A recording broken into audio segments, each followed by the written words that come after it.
Hi, I want to show you a cool trick that can save you a couple of hours every month.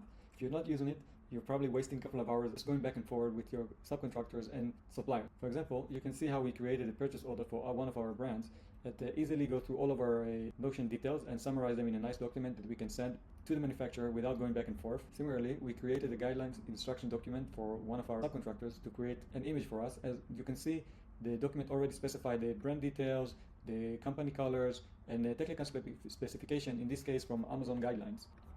Okay, so how can you do that, right? So I created an example here. You can see I go to prompts and I have a template of a prompt that is ready, and all you need to do is to change the product. So let me change it, for example, to 200 units. And in this case, mark that the product is cost is $1. Okay, so let's go back and copy the whole section. Control C with the keyboard. I paste it to the AI, and he will create, or she will create a purchasing document for me. Okay, and we have a document ready. I can see some details are missing because we have not specified them on the supplier, but other than that, we can see all the product detail, the image, the payment details as I indicated, and the Incoterms. So we are now ready to ship it to the manufacturer.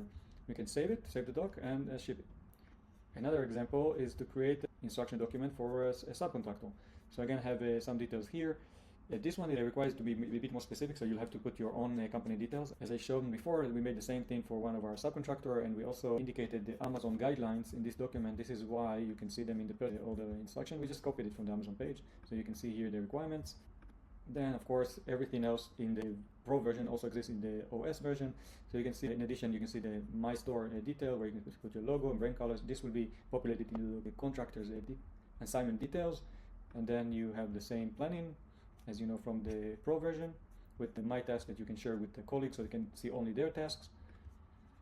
And we added here an orders database where you can see simple or combined order, and you can see the total cost of the order here. So here, for example, I have 3 mugs, and here I have 5 of the same type of mug, so there's nothing inside. Then you have the product gallery where you can see your products with the details. This will be populated when you create a purchase order for them. And supplier details, so which will be populated again in the purchase order if you specify a supplier, or if you specify the supplier into the product. And a supplier's page will be specifying the information in the purchase order if you specified the supplier.